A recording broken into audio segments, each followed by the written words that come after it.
Yes po, nakausap ko naman po kanina. Halata po sa boses nila po na hindi pa siya totally okay. Pero, ayun naman na, ayun naman po. I gave her advices naman po. Kumusta niya po? Kumusta po siya? Not so okay. Pero, nasa process naman po siya. Rank 11! Muntik nang makasama sa rank 10, ano? Oreada TV! Grabe po, Oreada TV. Huwag tayo dyan. Yo, what's up mga kababayan, mga kalingap? Welcome back muli sa aking munting channel. Ako po ang inyong host, Oreada TV. Muling nagbabalik at meron na naman tayong panibagong reaction video mga kababayan. Mga kalingap at yung mga nagsasabi na parang daw walang pakialam itong si Papa Joms dito kay Carla, habang si Carla daw ay umiiyak na at si Papa Joms daw ay nagpapakasaya lang. Hindi po totoo 'yan, no, mga kababayan, mga kalingap, no, dahil po itong si Papa Joms ay talagang concern dito kay Carla, no. Talagang inaalam ni Papa Joms yung nararamdaman ni Carla sa ngayon, no, ngayong mga pagkakataong ito na si Carla po ay nagkakaroon ng mga basher, no, mga kababayan, mga kalingap. At lagi nga pong tinatawagan ni Papa Joms itong si Carla at kinakamusta kung kamusta na si Carla, ano lang kalagayan niya ngayon. At yun nga po, no, itong si Papa Joms ay muling tinawagan itong si Carla at sa nararamdaman ni Papa Joms, sa narinig niya kay Carla, sa boses ni Carla, sa ngayon nga daw po ay hindi pa po okay si Carla, mga kababayan, mga kalingap. Talagang apektado po, mga kababayan, mga kalingap, itong si Carla sa nangyayaring pambabas sa kanya ngayon, mga kababayan, mga kalingap. Grabe, kawawa naman si Carla, no? Talagang batang-bata pa, talaga namang nakakaranas na ng pambabas. Okay lang sana kung kaming mga medyo may mga edad na, okay lang sa amin yung kami ay nababash at meron kaming channel para kami ay sumagot, no? Pero itong si Carla na walang malay, walang kaalam-alam, hindi makasagot sa kanyang sarili dahil wala nga po siyang YouTube channel at talagang dinadamdam na lang po ni Carla yung mga nangyayari ngayon. Buti na lang dyan si Papa Joms, andyan si Kalinga Prab para bigyan si Carla ng advice kung ano yung mga pwede niyang gawin para hindi po siya maging apektado sa nangyayari ngayon, no, mga kababayan, mga kalingap. At bago po ang lahat, mga ka-Team Jomcar, mag-ingay sa lahat ng solid supporters ng Team Jomcar. Paki-comment nga po ang inyong mga saloobin at kung ano yung pwede nyong i-advise kay Carla sa panahon ngayong siya ay dumadaan sa mga pagsubok ng mga bashing. Paki-comment nga po, mga kababayan, mga kalingap. Malay nyo mabasa ni Carla ang inyong mga comment, no? Bago po ang lahat, baka meron pa pong hindi naka-subscribe sa aking munting channel. Wala pong bayad dyan, pero wala ring sapilitan.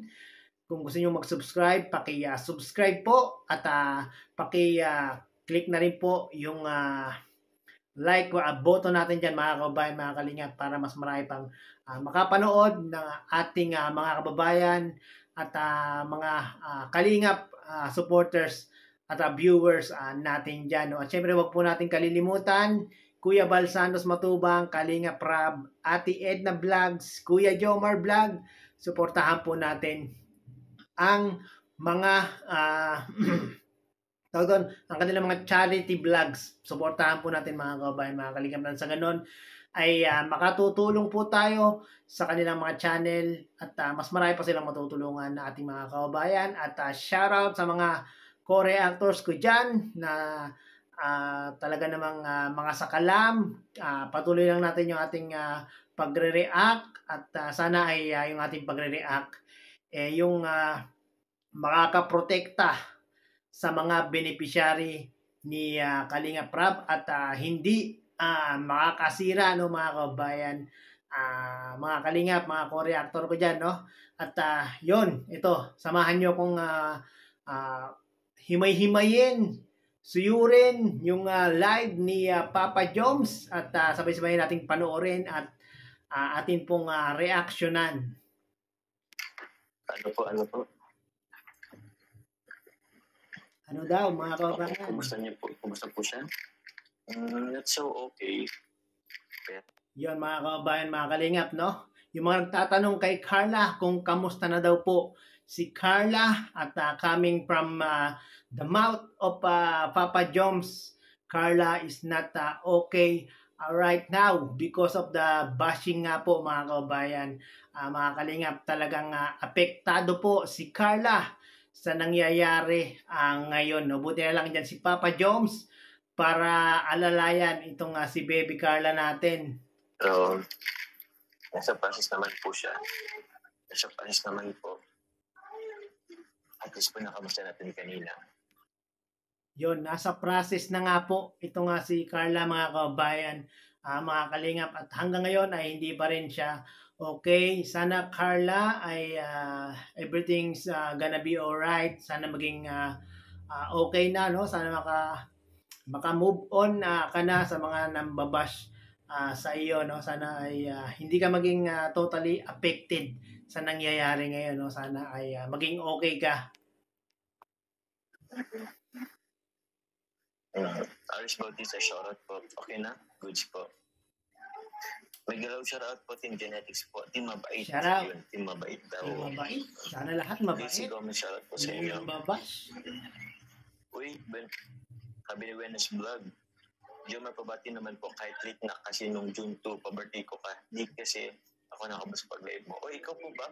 Wenas Vlog, shoutout po sa iyo. Happy birthday sa iyo, Wenas Vlog. Yon, happy birthday, Wenas Vlog. Happy birthday po sa lahat ng may kaarawan ngayong buwan ng Hunyo. Kung hindi nyo po natatanong, mga kababayan, mga Kalingap, Hunyo rin po yung aking kaarawan. No? June 24 po ang aking kaarawan, mga kababayan, mga Kalingap. Sa mga gusto pong magpaabot ng gift dyan, maraming salamat po. No? Ngayon nga po ay tumatanggap na po tayo ng regalo. Joke lang po. Magandang gabi sa inyo. Uy, May 10. Shoutout po from Hong Kong. Opo, shoutout po sa inyo. Maraming salamat po. Shoutout sa Happy Hong birthday Kong. po ulit, Ma'am Wenas Vlog. Yes po, nakausap ko naman po kanina. Halata po sa boses niya na po na hindi pa siya totally okay. Pero, I know naman na kaya naman po. Tingnan nyo, mga kababayan, mga Kalingap. Talagang yung mukha pa lang ni Papa Joms, tingnan nyo. Si Papa Joms ay apektado rin. Nalulungkot din si Papa Joms sa pinagdadaanan ni Carla ngayon. No? Ultimo boses lang ni Carla ay alam na ni Papa Joms na hindi po okay itong si Carla, mga kababayan. Mga Kalingap, no? Talagang alam na ni Papa Joms, kilala na ni Papa Joms itong si Carla, no? Biruin mo, 8 months ba naman silang magkasama, lagi silang nagbablog, talagang tawag doon, malalaman ni Papa Joms kung ano yung nararamdaman nito ni Carla. I give her advices naman po. And yun nga po, ignore the bashers. Tama yun, Papa Joms. Bigyan mo ng gabay, bigyan mo ng advice, payo, itong si Bebe Carla natin. No? Na sana ay maging strong siya, mapagtagumpayan niya itong mga bashing na ito. At ito yung maging paraan para siya ay maging matatag sa mga pinagdadaanan niya ngayon. No? At buti na lang dyan si Papa Joms para alalayan si Carla, mga kabayan, mga Kalingap. ano muna siya, social media break muna siya. So yun, huwag siya masyadong negative comments. Yun mga kababayan, mga kalingap, no? Social media break nga daw po muna itong si Carla. Pasensya na kayo, medyo kumate yung ilong kayo. Social break muna daw po. Social media break daw muna po itong si Carla dahil nga po sa nangyayari ngayon mga kababayan. Mga kalingap, nako, pag nagtuloy-tuloy pa po ang pambabash dito kay Carla mga kababayan, mga kalingap, baka pag nagkataon, ipatigil na nga daw po ni Kalingap Rab yung re-reaction dito kay Bebe Carla natin. Ako, mapipigilan mga kababayan, mga kalingap, yung ating pagpo-promote, yung ating pagre-react kay Carla para mas lalong maging viral at mas lalong mag-trending itong si Carla. Sana ay si Carla, sana ay hindi mangyari na hindi na mareaksyonan itong si Carla. Huwag sana dumating sa punto na yon na wag nang reaksyonan itong si Carla. No? Naku, baka may mas worse pa nga dyan. Pag nagtuloy-tuloy at mas dumami ang basher ni Carla at ni Jomar, baka humantong sa pagpapahinto ng Team Jomcar. Nako, sana naman wag nang mangyari yung mga bagay na yun. No? Sawatain natin mga kababayan, mga kalingap, mga solid supporters ng Team Jomcar, sawatain natin, hadlangan natin, pigilan natin yung mga basher na magtuloy-tuloy ng pambabash dito kay Carla at kay Papa Joms, no? Dahil ayokong mawala ang Team Jomcar. Maraming tao ang napapasaya ng Team Jomcar. Maraming nag-aabang, nag-aantay ng kanilang mga vlogs dahil marami silang tao talagang napapasaya mga kababayan, mga kalingap, no? Huwag tayong pumayag, ipagtanggol natin ang Team Jomcar sa mga basher na yan na walang magawa, no? So yan po, everything will be okay po mga kalingap. Hayaan na po natin mag-ano ngayon. Thank you po. Salamat po Andy Cabral, salamat po.